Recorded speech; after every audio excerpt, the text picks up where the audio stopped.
We have read it already, so we will redo it. I'll read each sentence and we'll see whether anything needs to be explained. The absolute is in itself indefinable by reason, ineffable to the speech.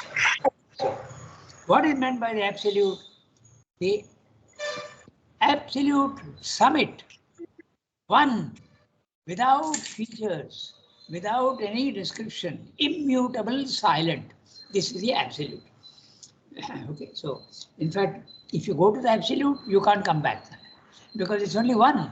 Okay, so that's the absolute right at the top. Even beyond this supermind, it has to be approached through experience because you can't, so long as you have reason, it limits you. So long as you have speech, it limits you. So you have to go beyond speech and beyond all reason. So it can only be experienced by, it can be understood by experience. You have to become the absolute. Okay, so, and if you become the absolute, you can't come back to give a report because it is one. Okay, and so that is why it is ineffable. You can't speak about it. The absolute is in itself indefinable by reason, ineffable to the speech. It has to be approached through experience. It can be approached through a how. How can you approach it? In two ways, negatively and positively. It can be approached through an absolute negation, okay, of existence. Just 1 second.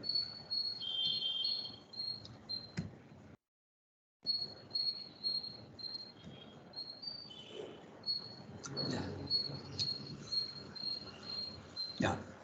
It can be approached negatively and positively. What is meant by negatively? By getting rid of all your features, because a feature is a form and the form does not, it holds you tight. It holds you tight. You have to go beyond the form. You have to break all forms and go into the formless. Okay. So you have to be approached through negative, absolute negation. You go on getting rid of your body, your mind, that is that neti principle.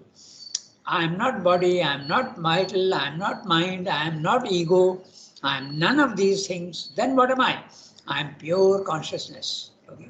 So this is what you have to say. That famous example of the shloka of Shankaracharya, Nirvana Ashtakam. Okay. I am not all the mano, buddhi, ahankara, chittani, naham. Sadananda Rupa Shivoham Shivoham. I am pure consciousness and Shiva.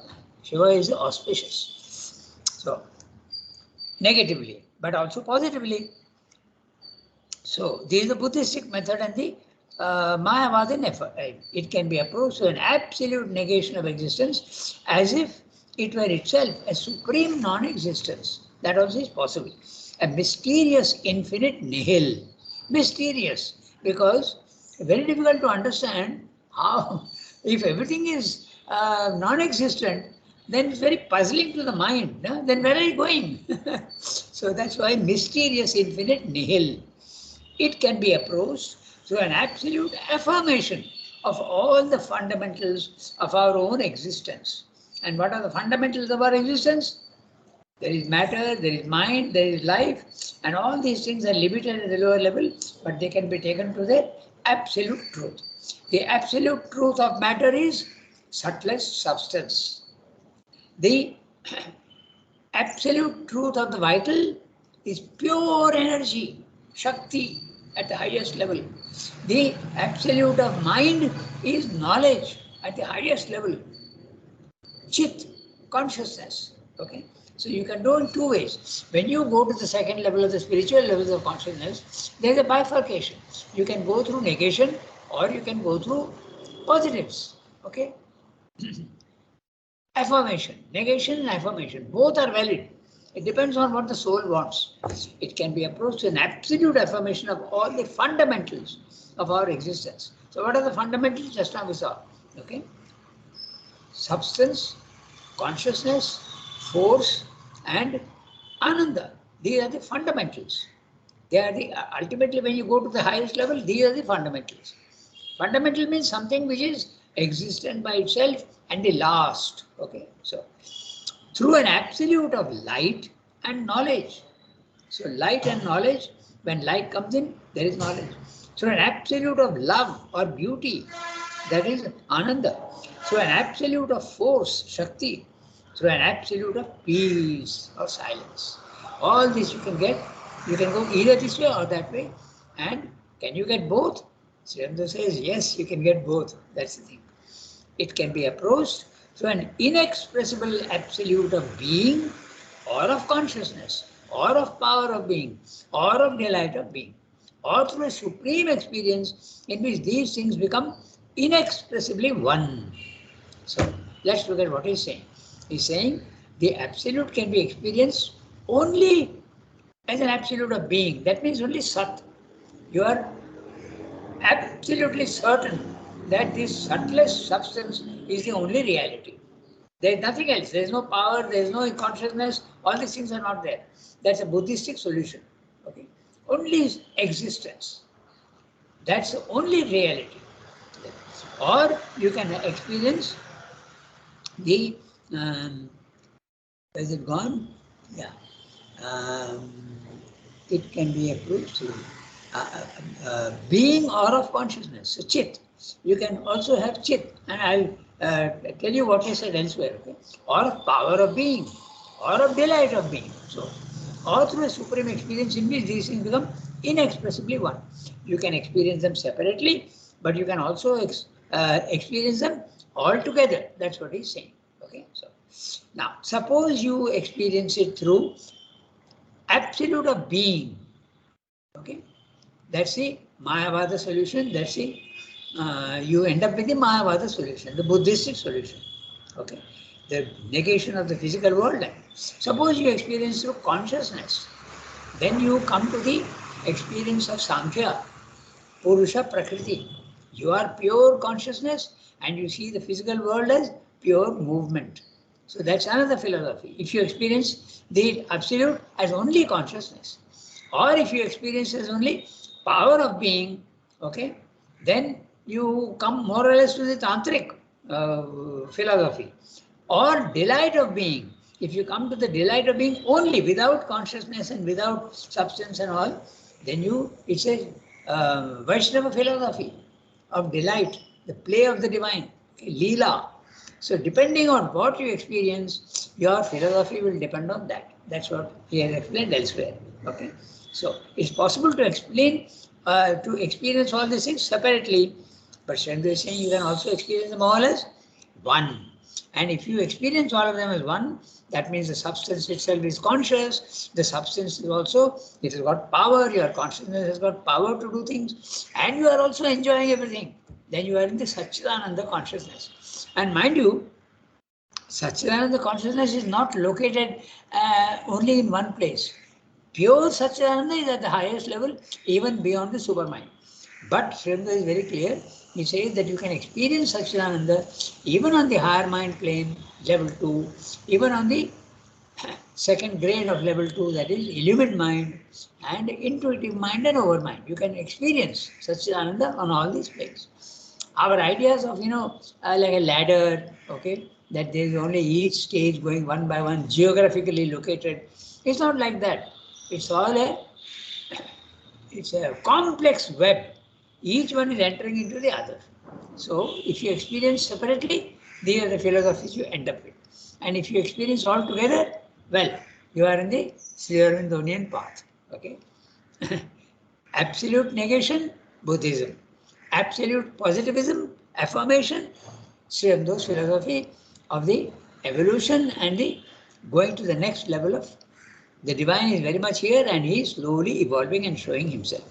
So, become inexpressibly one. I go to the next phrase. For we can enter into such an ineffable state and plunge into it as if into a luminous abyss of existence. Just imagine that. It's an abyss. There's no end to the depth of that experience of existence. We can reach a superconscious which may be described as a gate of the absolute. So yesterday we were saying that we have to understand what is this gate of the absolute. Okay. He has explained in Life Divine and also in a letter to Motilal Roy in Chandranagar. He says that I was in Parabrahman consciousness for several hours. So the Parabrahman consciousness is that from which he has described it very interestingly in a small essay of 60 pages, The Philosophy of the Upanishads. And there he says that when you climb from level to level, there comes a time when you are in the supermind, okay? But if you are in the supermind, beyond the supermind, you can't come back as until now. Maybe in future, the path will be built, and even if you go beyond the supermind, maybe you'll have to come back. But right now, there is no path. It's exactly like in the physical world. If you are building a road through the forest, you have built up to a certain point. But so up to that point, you can go very clearly on your motorbike or your motor car. But beyond that, there is no road. And if you get there, you get lost. Okay, so it's exactly like that. You can't come back. So this is what he's saying. The gate of the absolute. So he has described the Parabrahman consciousness as a vast building. And the Parabrahman consciousness is the vestibule, the small area before you enter the gate. All our Tamil houses are like that, na? There's a small, they build a sort of flat place by the side of the gate so that you can sit and chat and have adda. So the vestibule is the hall before the gate, but it's part of the building. So that's what he means by the gate of the absolute. So if you cross that gate and go into the building, you can't come back. At least at present. That's because the paths have been built up to that point. Maybe in future you will be able to go beyond that, and it should definitely be possible. Rangada. Yeah, tell me. If Brahma is the gate of the absolute, yeah. What will we say the supermind? No, I don't think I understood. I couldn't hear what you said. In a building. Can you hear me now? Yes, I can. What I'm saying, the gate. If we say Parabrahma is the gate of is the vestibule of the building. That's right. Then what will we say the supermind? Oh, see, again, as I told you, we can't always geographically place all these things. Even the supermind can be experienced at the lower levels also. So it would be probably the supermind itself would be the Parabrahman. But if you enter into it, then you can't come back. You can experience it from outside. He says in that essay, in the Philosophy of the Upanishads, you can stand on the vestibule and look into it. But you can't enter into it. If you enter into it, you can't come back. That's what he says. Okay, so probably your question is, okay, Parabrahman could be described as a supermind. If you go beyond supermind, you can't come back. Even now, nobody has been able to station that was exactly what that is exactly what I wanted to know. Is Parabrahma can we say that Parabrahma is equivalent to supermind, or? Yes, I think so. As we said, we are using language, and if you use language, there can always be a little inaccuracy. But you can say that Parabrahman is the supermind. You can say that. And Srimda uses several words. Parabrahman, Paramatma, Purushottama, all these are equivalent words. Slight differences may be there. In the essays on the Gita, he has described all these 4 names. Parabrahman, Paramatma, Purushottama, and some other name, Paramanandam or something like that. I don't remember exactly. But yes, you can say that.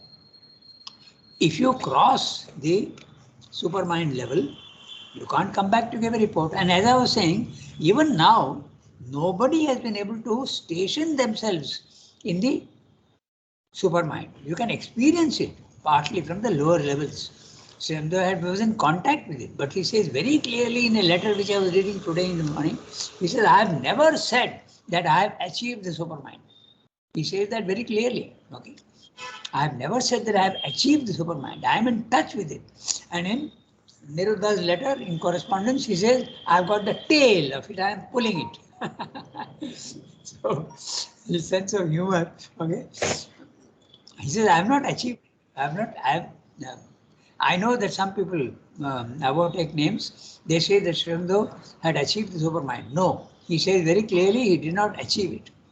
Okay, because it's very clear. If you achieve and station yourself fully in the supermind, you will have the power to change your body also. But that nobody has been able to do until now. Okay, they're all the avatars are subject to death. Okay, they have all died. A day will come when the supramental race will be free of death. It will be Ichamrityu. Ichamrityu is there even now, but death is inevitable.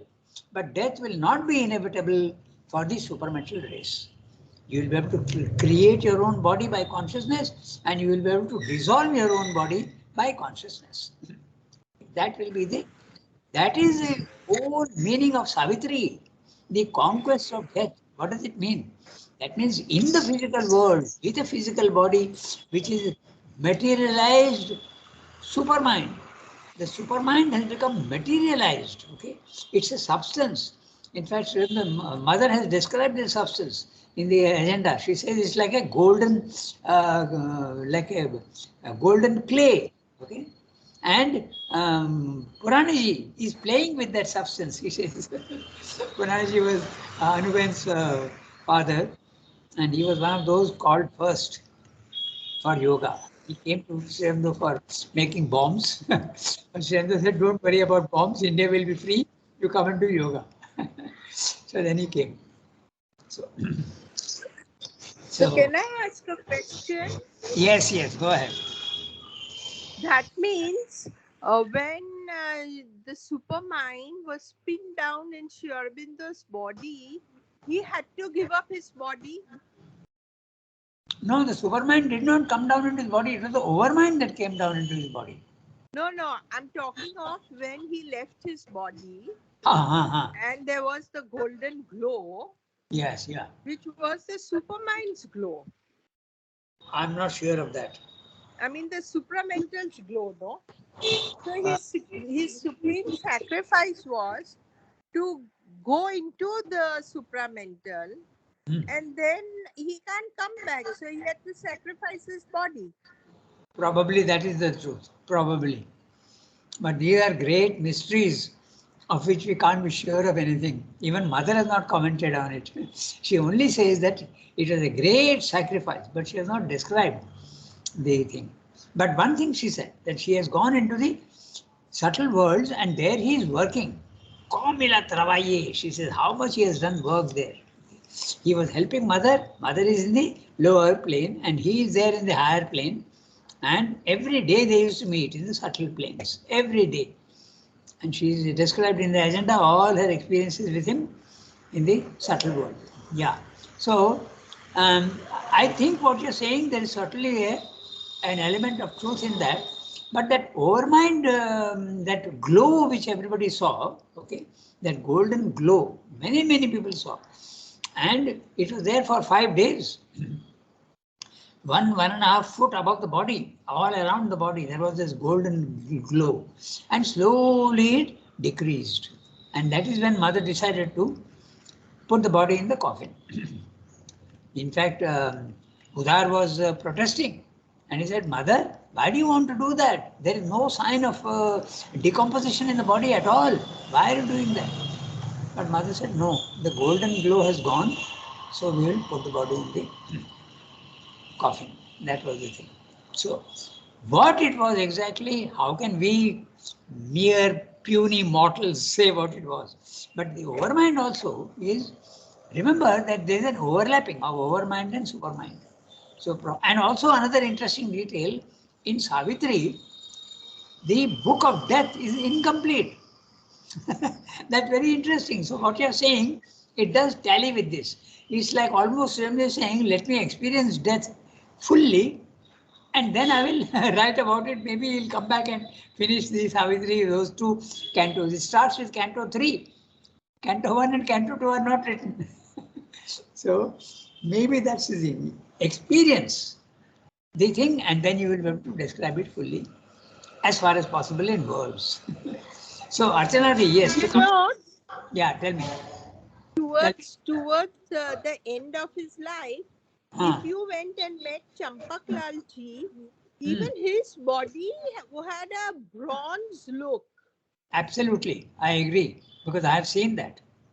And not only that, his eyes, my God, they were glowing. One day I was going in the ashram and he was coming and I crossed him. I can never forget that experience. His eyes were glowing.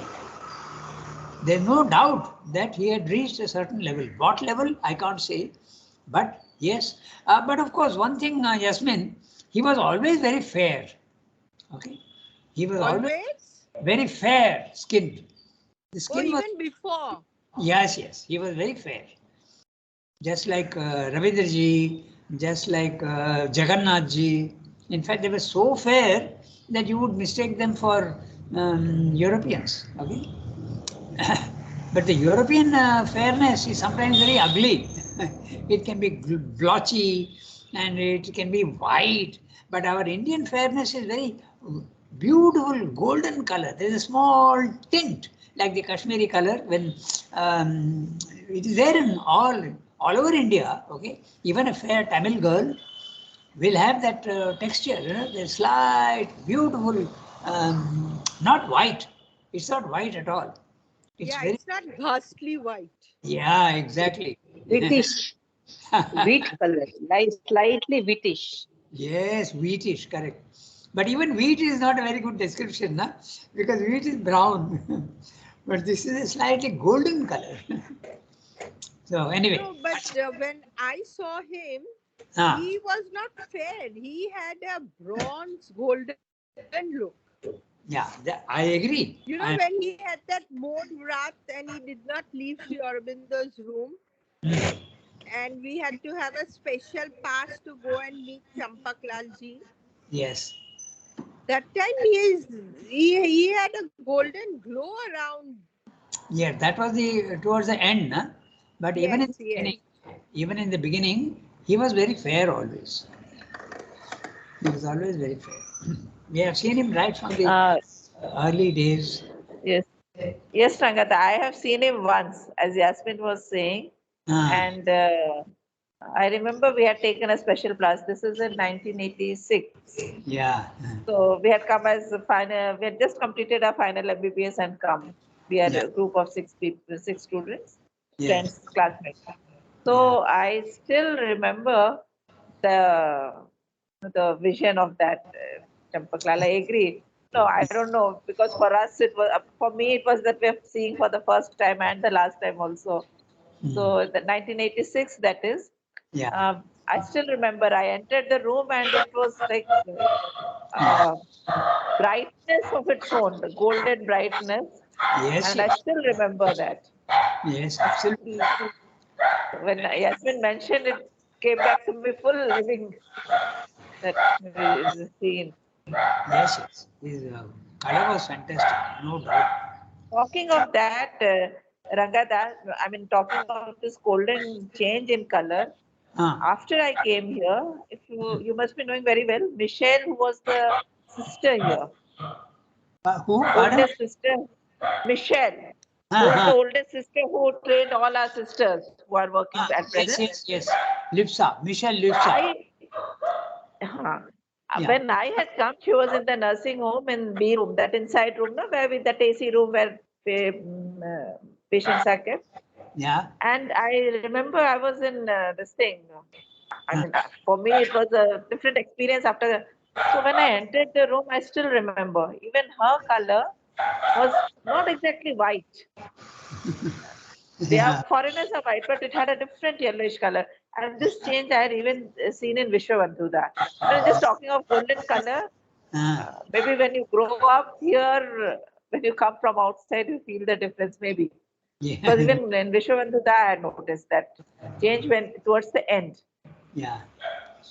There's one thing about the Europeans when they come here, because they are exposed to the sun, so their whiteness slowly changes to a more mellow.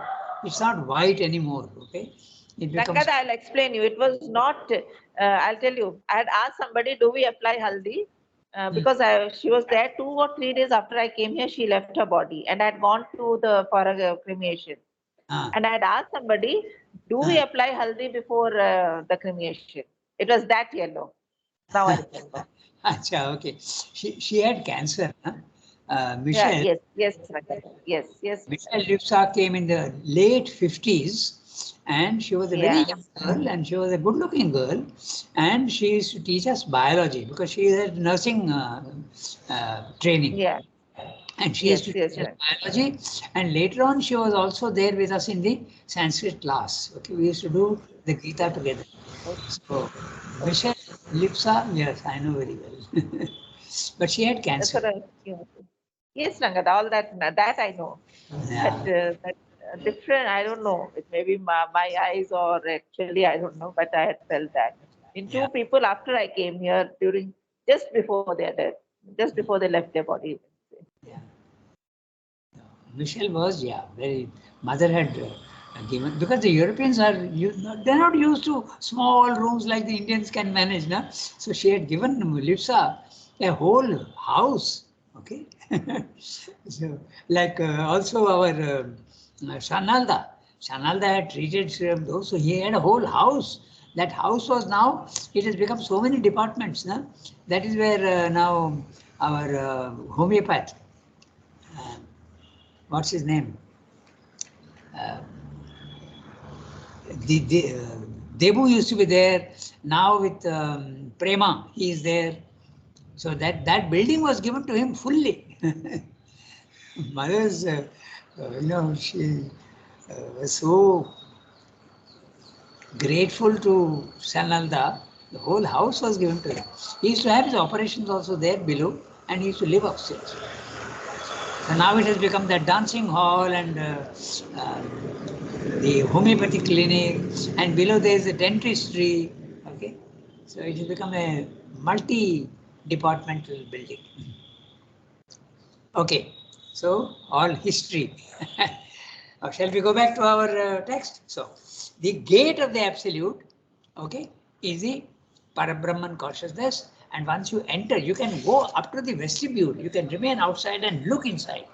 But you don't know what is inside as yet. In future, the supramental race will certainly be able to go inside and maybe even understand what's going on inside and come back to give a report also. It is possible. If the road is built, it can be done. But until now, it has not been done. So that's what he's saying. The gate of the absolute. I go to the next sentence. It is supposed that it is only through a negation of individual and cosmos that we can enter into the absolute. There is the Mayavada theory and the Buddhistic theory. It's by cancelling everything below that you can go into that which is free of all features, free of all form. But in fact, Srimad is saying, the individual need only deny his own small, separate ego existence. You don't need to get rid of the world, but you can get rid of the limitations of the world. That's your ego. Okay? You can get rid of that. He can approach. You don't need to deny your body, mind, life, because the body also has a truth. It becomes Sat, and the vital also becomes Shakti, and the mind becomes Chit. So it's not necessary to get rid of body, mind, life. Only transform them. That's what Srindra is saying. It is supposed that it is only through a negation of individual and cosmos that we can enter into the absolute, with only your soul, only your consciousness. But in fact, he says, the individual need only deny his own small separate ego existence, the sense of separation. He can approach the absolute through a sublimation of his spiritual individuality. So the body can be made subtle. That's as Jasmine was saying yesterday, the sublimation means making subtle, okay? Making more subtle. Like you, she gave the example of certain things like carbon dioxide, solid, and it goes straight to liquid. Doesn't go to liquid. So like that, there are something which sublimate. They become subtle. Okay. So you can subtilize your body, you can subtilize your vital, and you can subtilize your mind. You don't need to reject them, but you can transform them into their equivalent in the Satchidananda. Sat can become your body, Chit can become your mind, Shakti can become your vital, and the Ananda is your psychic being. So this is what's interesting. He may enter, he may negate himself altogether, but even so, it is still the individual who by self-exceeding enters into the absolute. He may enter also by sublimation of his being into a supreme existence or super existence. Okay? A supreme existence, you still are conscious of yourself, or super existence, even your individuality disappears. By a sublimation of his consciousness into a supreme consciousness or super consciousness.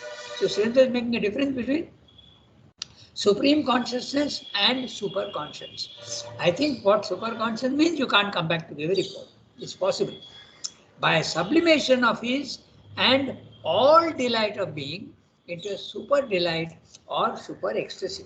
So you can go into each of these. If you are experiencing only the sat, only the substance, that is also possible. You can disappear into the substance, or you can disappear into the consciousness, or you can disappear into the ananda. That's what he's saying. Okay, it's a super delight or super ecstasy. He can make the approach through an ascension in which he enters into cosmic consciousness, assumes it into himself, and raises himself and it is a cosmos, into a state of being in which oneness and multiplicity are in perfect harmony and unison, in a supreme status of manifestation where all are in each and each is in all. So this is the Upanishadic statement, the one in the many in the one. You experience yourself in everybody else.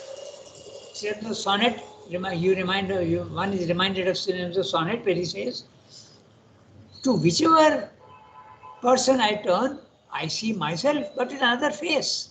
So your identity with everybody is established. Okay, but you also have a consciousness in which you see that everything is included in that consciousness. So the one in the many in the one. So if they use the words apprehensive and comprehensive. Apprehensive, you see yourself in each thing. You see yourself.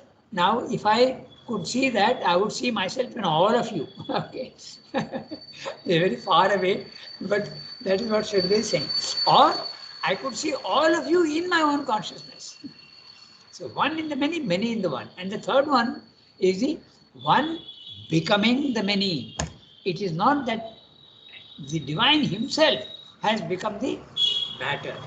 Okay, he has become the universe. So there is a small difference between these three: the one in the many in the one, and the one becoming the many. So this is what he is saying. All these experiences are possible.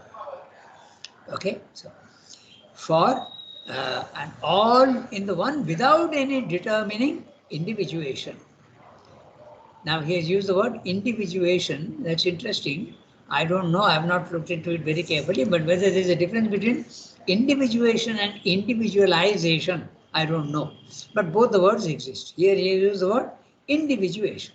For the dynamic identity and mutuality have become complete. You are aware of yourself as one, you are also aware of yourself as the many. Okay? Dynamic identity. There's movement and static condition, both. And mutuality. You are there in everybody else.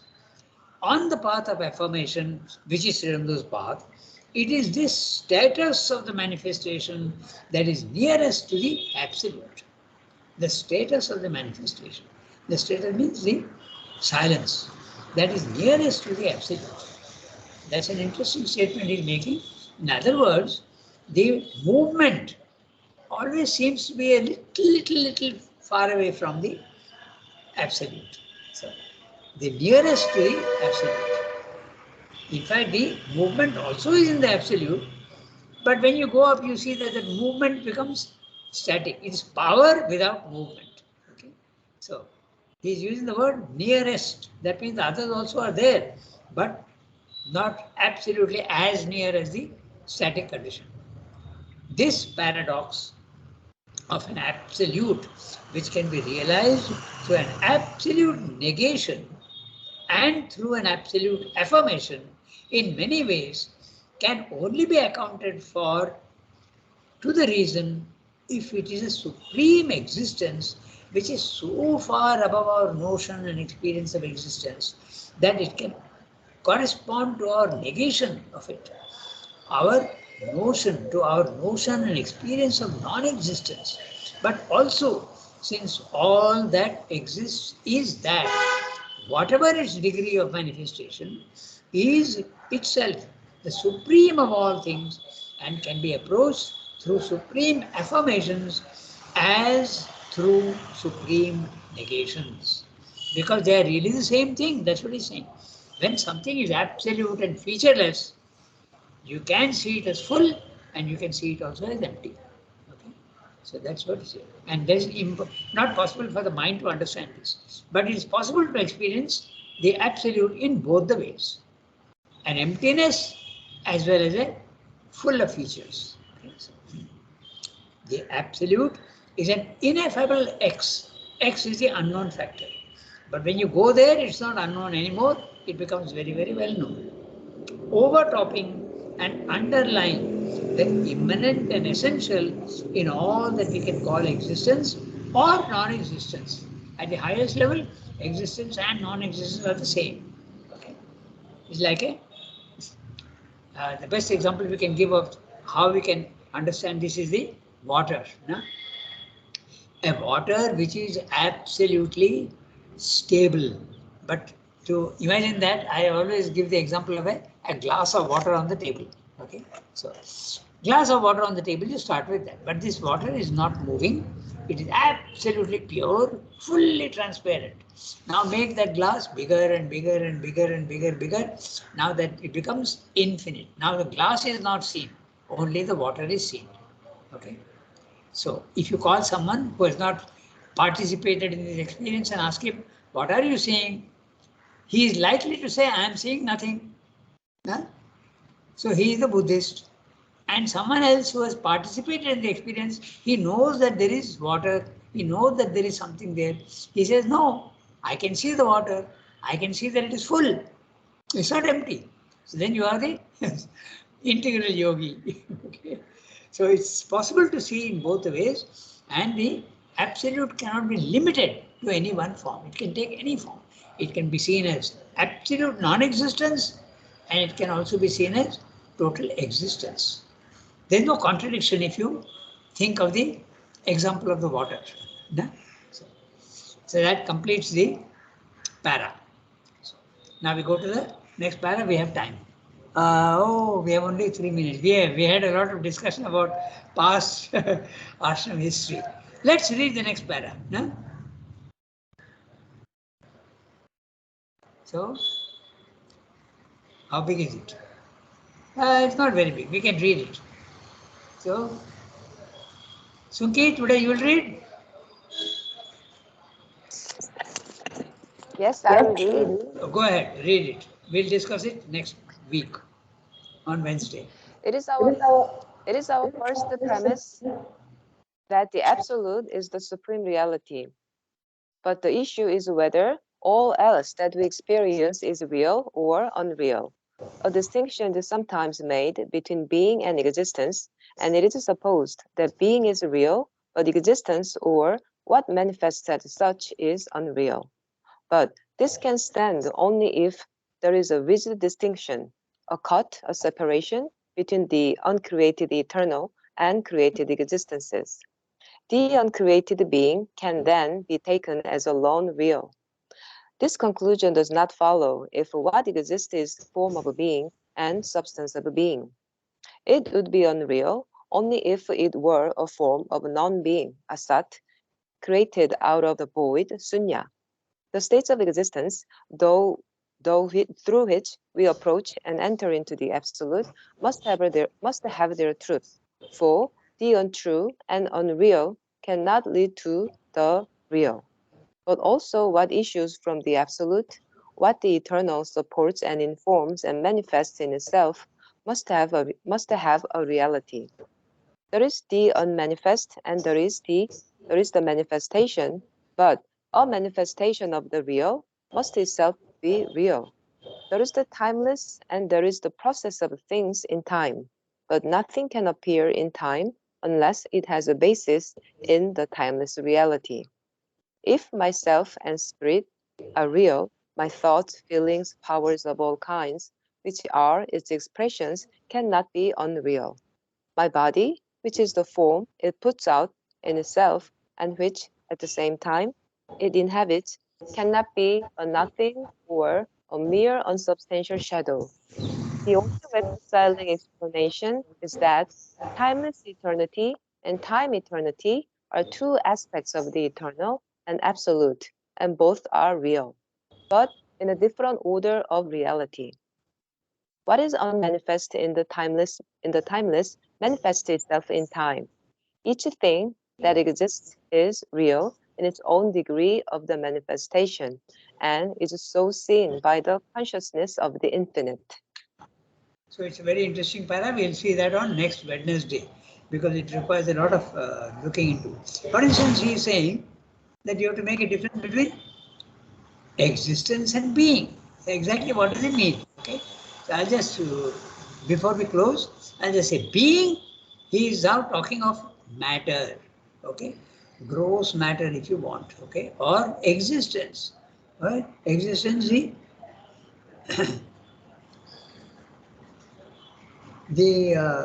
okay, we'll see next time. Okay. So it's a very interesting para. So he's saying that the subtlest and the grossest are all connected. But if you see only the subtlest, you can see the other is unreal. So it's big discussion. We'll see that next time. Okay. So it's past time, 8:35.